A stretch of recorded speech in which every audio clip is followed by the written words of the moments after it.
Simplify करने हैं। तो सिंप्लीफाई का मतलब क्या होता है? सबसे पहले मैं आपको बता दूं कि अगर दो ब्रैकेट ऐसे लिखे हुए हैं ना बच्चे, तो इनके बीच में मल्टीप्लाई होता है। क्या होता है? मल्टीप्लाई। अब आप ये सोचोगे कि इस नंबर को इस नंबर से मल्टीप्लाई कैसे करते हैं? अगर सिंगल सिंगल होता तो 5 गुणा 2 कर देते, क्या आ जाता? 10। लेकिन अगर डबल नंबर है तो क्या करेंगे? सबसे पहले इस नंबर को एक बार इससे करेंगे और फिर इस नंबर को एक बार इससे करेंगे, ठीक है? फिर ऊपर वाला जो नंबर है उसको एक बार इससे करेंगे और फिर उसको एक बार इससे करेंगे। क्लियर, समझ आया? Yes sir. अब देखो करके देखते हैं। यहाँ पे आ जाओ, ठीक है? ये देखो 5 को 2 से मल्टीप्लाई करना है, क्या आएगा? 10। Very good. अब देखो सिंबल देखो, इसका भी प्लस का है, इसका भी प्लस का है, प्लस आया। अब अगला वाला देखो 5 को किससे करना है? 5.5 प्लस रूट 5। पहले तो प्लस का साइन आएगा क्योंकि दोनों प्लस के हैं, मल्टीप्लाई हो रहा है। अब बच्चे गलती क्या करते हैं कि वो कर देते हैं 5 रूट 5 मल्टीप्लाई, तो ये आपस में लिख देते हैं 25 रूट, या फिर लिख देते हैं 25।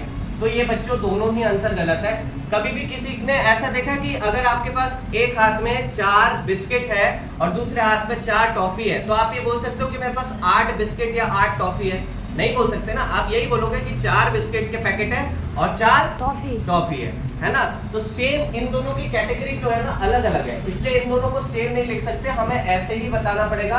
तो ये हम लिखेंगे 5, जो कि ये वाला 5 है, और अंडर दी रूट 5, जो कि ये वाला 5। अब अगला नंबर है रूट 7 और 2।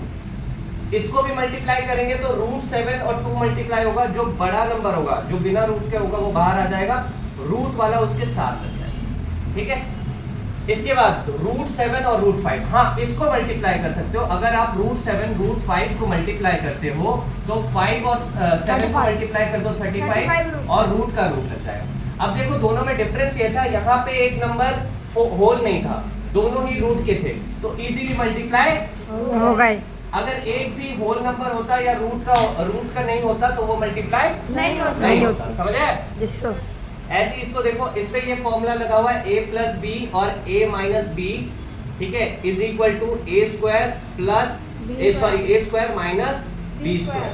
अब देखो a स्क्वायर ये a है, ये आपका b है, इसमें ये है 5 का स्क्वायर, 5 का क्यों? क्योंकि 5 मल्टीप्लाई 5 का स्क्वायर ही होगा, और रूट 5 का स्क्वायर, यहाँ प्लस है या माइनस है, प्लस माइनस, जो कि हमारा ये 8वीं क्लास में पढ़ा था ना, ये थ्योरम, वो कहता है। तो यहाँ पे रूट 5 का स्क्वायर आ जाएगा। अब 5 का स्क्वायर क्या हो गया बच्चों? 5 गुणा 5 कितना हुआ? 25 माइनस, अब देखो रूट होता है आधा नंबर, अगर रूट को उसी नंबर से मल्टीप्लाई कर रहे हैं तो बस ये रूट के बाहर फुदक के आ जाएगा।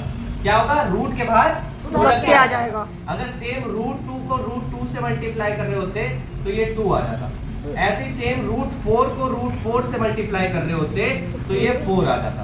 समझ आया इतना? ठीक है। अब तो यहाँ पे क्या आ जाएगा? Root 5 multiply root 5 5, 25 minus 5 20। ये इसका आंसर। दोनों क्वेश्चन समझ आए? Yes sir. वेरी गुड, लिख लो इसको।